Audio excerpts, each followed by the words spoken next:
Coming up, a woman's life hangs in the balance as Dr. Chris Denny prepares to surgically intervene. I am concerned about airway collapse. If you can just kind of get some ORL people to visit with us. The rescue team are called out of zone after receiving word that a hiker has fallen down a cliff. We've got a 6 foot. Yep.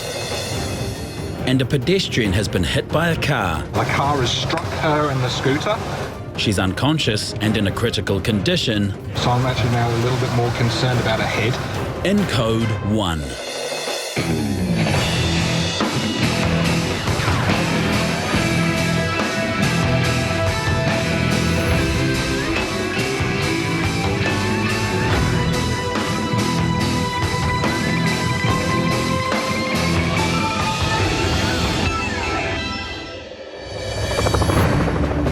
Northcom call, Pack Rescue 2. It's early afternoon, and the team of Code 1 are responding to a woman in a critical condition.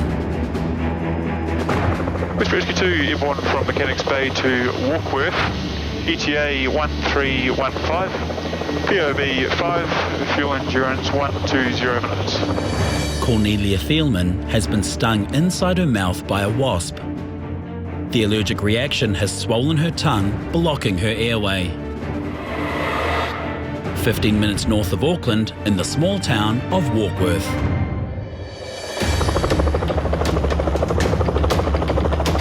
Although information is still sketchy, Auckland's emergency doctor, Chris Denny, prepares for the worst. There's limited information at this time, so we're just preparing a little bit of medication so that we can be of immediate assistance to the ground crews once we land. We believe the allergic reaction is from an envenomation, which usually would be a bee or a wasp. We're just waiting for an update on arrival. Go Coast Guard. Coast Guard radio. Coast Guard radio. Westpac Rescue 2 is landing in Warkworth. Cancel, sir.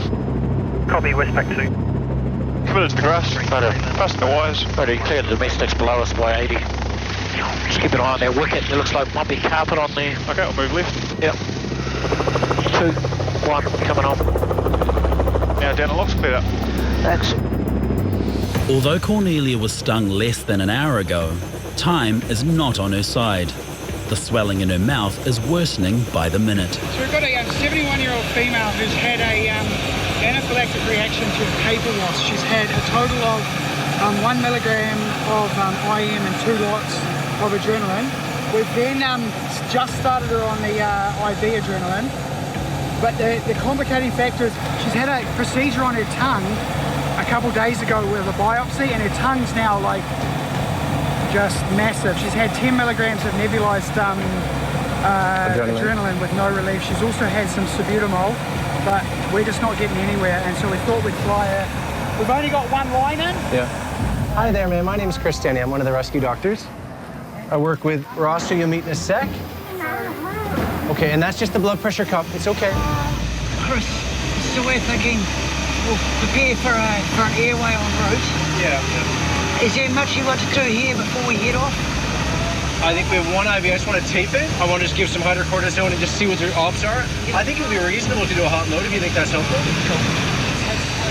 Yeah, she said 100. Good enough. So, Ross, here's what we've got. Why don't I give you this for safekeeping? Yep. And if you just let Ati know. Dr. Chris Denny will need to move fast, or he will have to intervene surgically. We'll need to get suction. Yep. And we should make a call to the city hospital before we go. You want to go city or North Shores? North Shores area here? I think we go RL emergency. Yep. Okay, I'll keep working.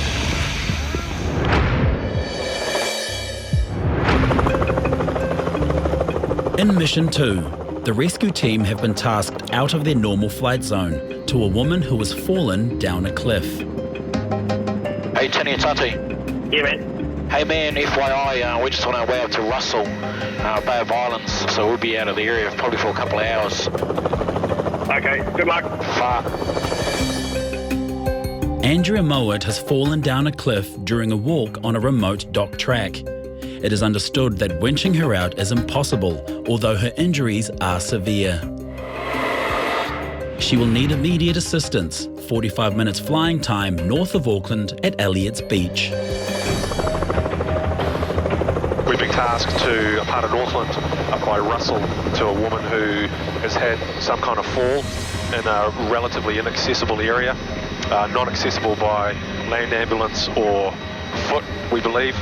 Depending on the length of the fall, the height of the fall, we could be faced with anything from multi-system trauma, including traumatic brain injury.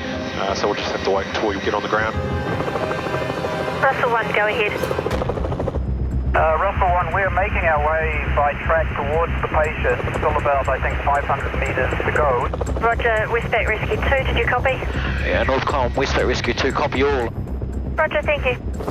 Russell 1, Westpac Rescue 2. Can you hear us coming in? I can hear you now. I'm at the top of the hill. I can see you. I've got my hand up on the top of a hill. Can you see me? Yeah, we've got you now, mate. Yeah, well, I reckon we could land up there somewhere, right? 3 o'clock? Yeah. Yeah, because that one we can see what's going on. Yeah. All right, we'll do that. Northcom, Westpac Rescue 2 located. All comms. The team land onto a very remote location and begin their descent to the injured patient.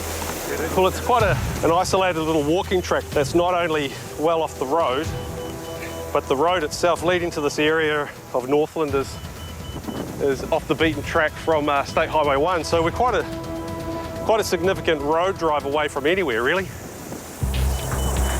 Hi, Mark from Ross. Hey. Yay, what have we got down there?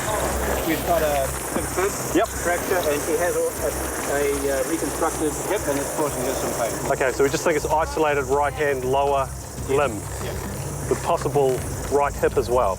Yes. Paramedic Rob Gemmell radios in the updates, RT, Rob speaking, you copy? while Dr. Robert Gooch performs a more thorough assessment of Andrea's injuries. I'm Rob. I'm the doctor with the helicopter. Hey, this is also Rob. Thank you so much for coming out. Hi. So I understand you have an awful lot of pain down there, yeah? Oh, yeah. Does this hurt here? No, I'm kind of numb down there at the moment. Okay. I think safest option is probably going to be analgesia onto the skid and hands to get to the top. As far as analgesia, probably get a line in just because we need some morphine ketamine. At Warkworth, north of Auckland, It's okay. That's okay. Just keep spitting. Dr. Chris Denny and paramedic Ross Aitken are working fast to get Cornelia to hospital. So we've got a female that's had an allergic reaction to what we think is a wasp. Complicating factors is a recent operation on her tongue, and she's got a lot of facial swelling as well as other symptoms. So she's in quite a precarious stage at the moment. Chris wants that handy. That's the 1 in a million adrenaline. She's had 100 mils. Chris's main concern is her airway, which has been compromised by the severe swelling. My name is Chris. We're going to get you better, okay? Just bear with me for a sec. We're going to take you to hospital. We're just going to try and get your breathing better. I'm just going to prep her cricoid just so we know where it is. Chris has just marked her cricothyroid membrane because there is a small possibility that if the airway worsens, we'll have to put a surgical airway in. Pretty much ready to go. Just an update. Nebulized adrenaline going. Push line, adrenaline infusion available. Hydrocortisone given. Ondansetron given. Heart rate about 60. Blood pressure. Decent radial. Massive kind of angioedema of that tongue. Chris is very concerned for Cornelia and decides to call through for further support to Auckland Hospital's emergency department. Can I give you a heads up? Because we're going to be coming to visit with you shortly, probably 15 minutes away, with a 7-year-old woman, anaphylaxis with quite profound angioedema. I am concerned about airway collapse. So if you could just kind of get some ORL people to visit with us. Yeah, and if you just speak to Cameron, it would be actually helpful to have somebody with an oxygen bottle at the airbridge. Yeah, thanks so much for your help. So we're just giving the hospital an early heads up because that'll allow us to get some of the surgeons down and just have a few more things ready to go when the patient arrives. We're just trying to speed care up a little bit.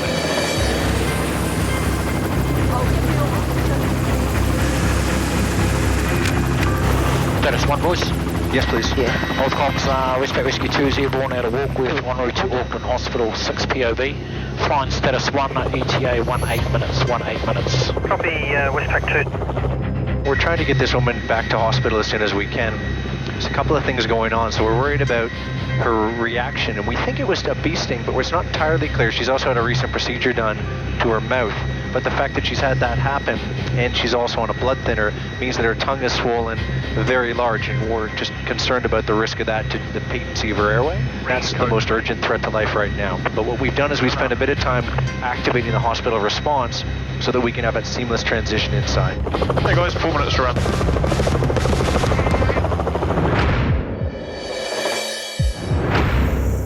Paramedic Rob Gemmell and Dr. Robert Gooch are preparing to extricate Andrea Mowat from a remote location north of Auckland. Yeah, get back to us, mate. Come, thanks. She has suffered multiple fractures to her right lower leg and needs immediate hospital attention. Just because of a minor mechanism, plus we've got a distracting injury peripherally, we'll put a collar on her just to protect her C-spine while we extricate. And then to protect her pelvis and her lower limb, we just splint her legs together, tie them together to keep them stable. Further pain relief needs to be administered before the crew can move her. It's a case now of just treating her with some analgesia before we then try and package and move her up the hill where we can readily access the helicopter. We've got some large limbs that are overhanging us, so it's probably not the most opportune place to winch from, so it's better that we carry her out from here. But getting her out is going to be challenging. That one to the top of the hill. That one to the top of the hill. We're able to keep those all together. Rob will need all hands on deck. Those two as well. We've now gained IV access. We've given her some pain relief. We're starting the packaging procedure onto the scoop stretcher to then carry her up the hill. Once these guys get all our equipment out of the way, we'll have another staging point at the top of the hill, and then we can move from there up to the aircraft. Okay, you guys ready? Yeah. On 3. 1, 2, 3. Good one there, fellas. Really good, Andrew. Yeah. Awesome. Yeah. Okay, and roll back. 1, 2, 3. Just lift her feet up so she's a bit more horizontal so she doesn't slip. Okay. Yep, good one there, fellas. Sorry, I'm just pulling something from underneath your... Got a bit of a crack. Yeah, it didn't look pretty when I saw it. I decided not to look. Cheers. I wasn't going to do Is that okay? Okay, you're gonna have to have it. Right, now, the key for you guys is safety. Go nice and slow. Just be careful that we don't want to tip her too far down or else she might shoot off the slide. All good, fellas?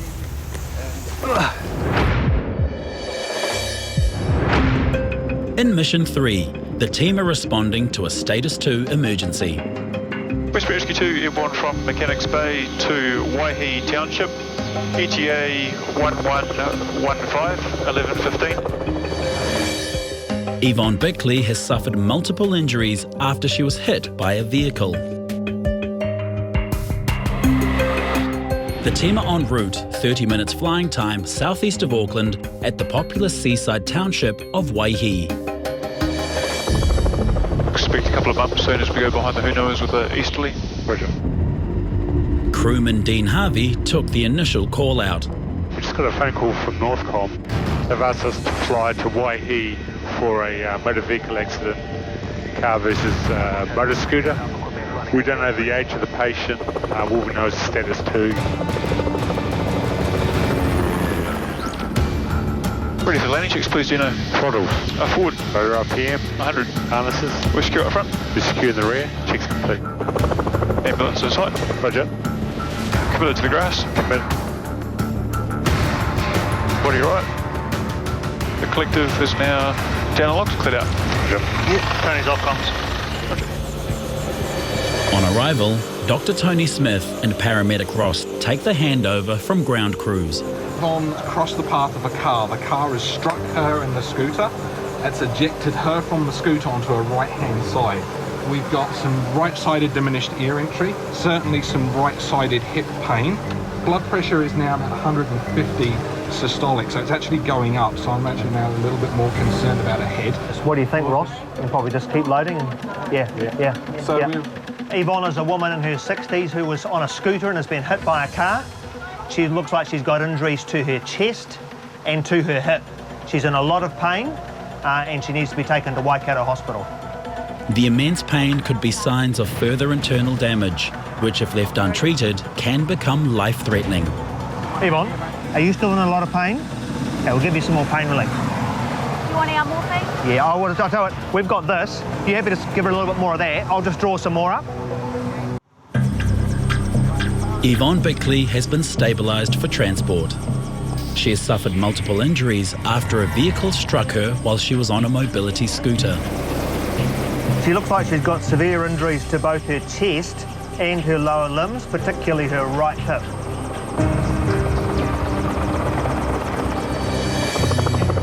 Cool, we're all set and secure on the rear. Roger, clear to the left. Roger, looks good on the right too, lifting. Obviously concerned about her orthopaedic injuries, but also what injuries she has underlying.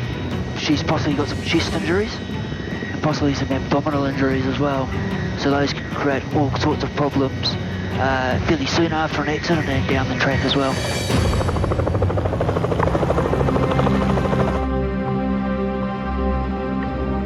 Alright, if we can please take the landing checks, Dino. Roger.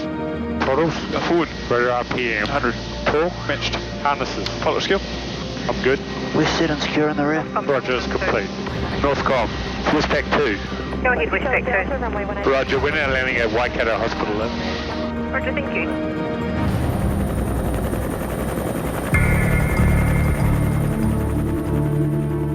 We've just dropped Yvonne off at Waikato Hospital. They're still investigating her injuries, but they have confirmed that she does have a badly fractured hip.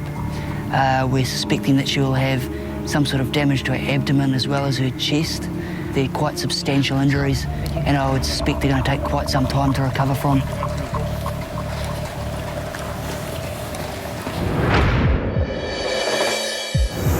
Everybody all right?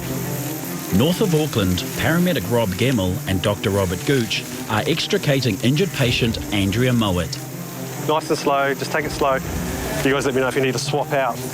She has suffered multiple fractures to her right leg after falling from a remote walking track. Everybody good? Yeah. You happy, Rob? I'm happy. It's a hard slog for members of the public who helped get Andrea to safety. Why don't you guys, plonk it down here and take a breather, eh? Yeah.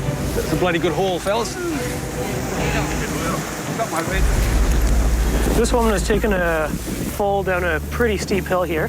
Seems to have an injury to her lower leg that may actually need an operation to fix. We've started an IV and given her some pain medication, and now we're just transporting her up the hill back to the helicopter. Finally, after 35 minutes, Andrea arrives without incident. So Eddie, you okay if we just load straight off that onto the... Yeah. 1, 2, 3. And we'll just go one more, 1, 2, 3, and right there. As you saw on that cliff, it's pretty steep and very easy to go all the way down, and that would lead to potentially fatal injuries. This woman was lucky in that she only fell probably a few feet or a few meters, but certainly could have been much worse on a slope like that. Andrea Mowat will now be transported to Whangarei Hospital, where a team of orthopaedic surgeons will determine the best course of action. All right, we're good. Okay. Okay, coming up. Yep.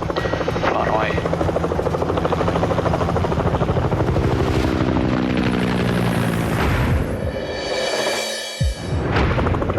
Good time to get landing checks done, please, Atty. Cornelia is about to land at Auckland's hospital. She is in a critical condition after an allergic reaction to a paper wasp. Ross, I'm going to pass this up to you. This will go in the lower pocket if it fits. And security in the back. We are secure. Set and secure. And left. Cheeks on plate. Collective is down, locks cleared out. Be careful, guys, out there. Basically what's happened is her body's reacted to most likely the envenomation of the wasp that stung her. You're doing really well, Cornelia. I know you're feeling terrible, okay? That's caused a massive swelling in her face as well as some other systemic symptoms. Her mouth and her tongue is swollen up to the extent that it's partially occluding her airway, and there was the real possibility that that would close up so much that she wouldn't be able to breathe and would need a surgical airway inserted. They've chosen up in the theatre to provide some more definitive care for that airway. Cornelia was rushed into the emergency department, where she could get the care she so desperately needed.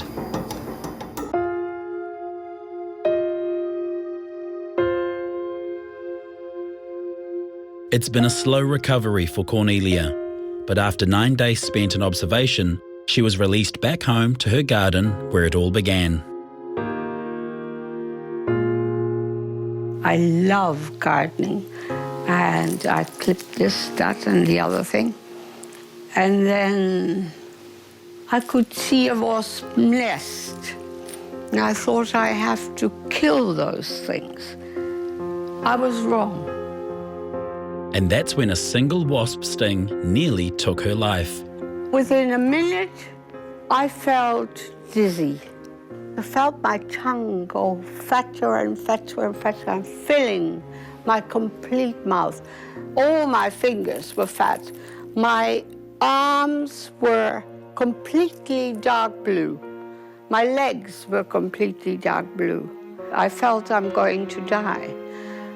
Well, you know, I'm going to die. But that wasn't to be the case for Cornelia. She's lived to tell the tale thanks to the quick response of the entire rescue teams responsible for getting her to hospital.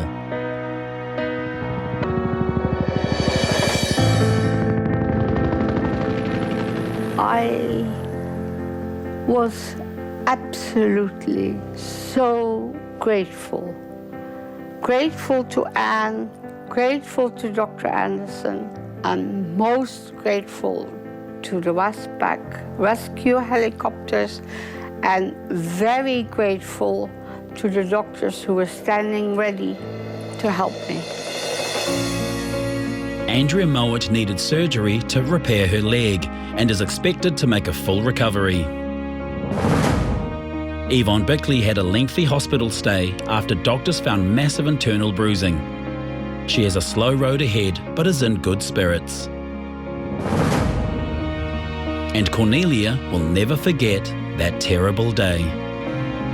The helicopter was efficient, it was done quickly, it was done as well as possible. It was really a lifesaver. I wouldn't have lived without it.